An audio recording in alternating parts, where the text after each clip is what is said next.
Long ago in the celestial heavens lived a beautiful weaver princess named Orihime. She was the daughter of Tente, the Sky King, and every day she would sit by the banks of the also known as the Milky Way, and weave magnificent fabrics. Although she was quite skilled, Orihime Weaver Princess was an exceedingly lonely girl. She spent her days weaving beautiful tapestries, but her heart wasn't in it, and her work lacked its usual joy. On the other side of the Milky Way lived a hard-working cowherd named Hikoboshi. He spent his days tending to his cows, and though he was strong and diligent, he, too, felt a deep sense of loneliness. One day, Orihime's father, the Sky King, became worried about his daughter's gloomy disposition. He had heard that on the other side of the Milky Way lived a handsome young man named Hikoboshi, and he decided to arrange for them to meet. The two of them immediately fell in love, and after some time, they decided to get married. However, their blissful romance caused them to neglect their duties.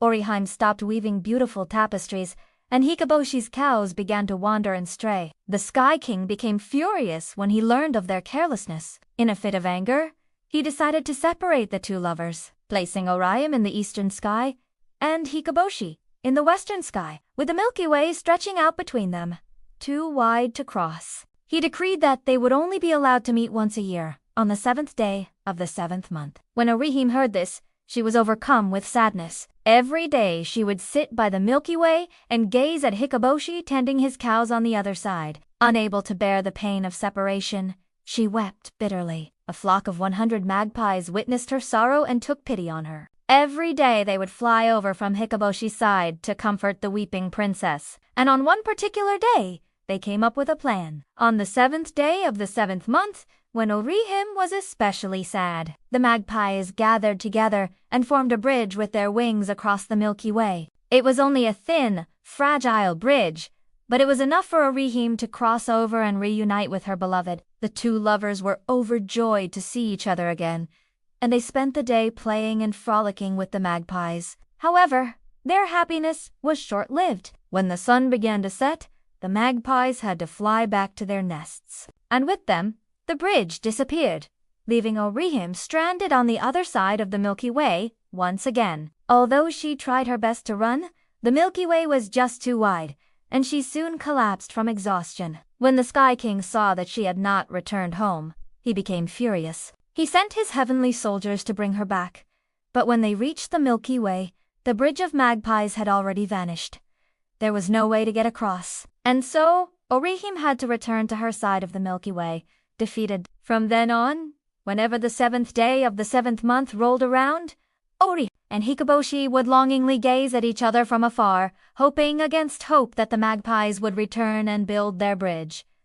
But it was not an easy task. If it rained on Tanabata, the magpies couldn't come, so sometimes the lovers had to wait an entire year to see each other again. This is why, even today, during the Tanabata Matsuri, or Star Festival, people pray for clear skies. It's a celebration of the love between Orihime and Hikoboshi, and it's a time to make wishes for good fortune, skill in one's art, and everlasting love. During the festival, people write their wishes on colorful tanzaku, which are small strips of paper. They decorate these strips with beautiful calligraphy and hang them from bamboo branches. These colorful decorations flutter in the summer breeze, representing the hopes and dreams of those who made them. The bamboo branches symbolize the bridge that the magpies built for Orihime and Hikoboshi to meet. And many people also make origami cranes, which represent their desire for good fortune and happiness. Some people even dress up as Orihime and Hikoboshi, and they reenact the tale of the star-crossed lovers. In Japan,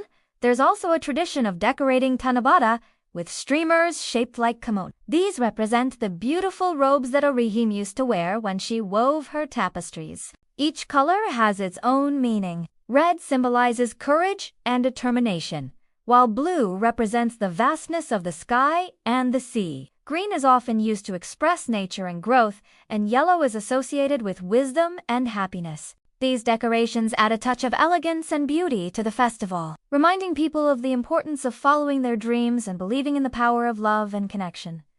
The story of Tanabata is more than just a myth. It's a tale that has been passed down through generations of Japanese people. It's a story that teaches valuable lessons about love, dedication, and the fleeting beauty of moments. This is why the tale continues to be celebrated during Japan's various festivals and seasons. It's a reminder to cherish the present and never give up on one's dreams.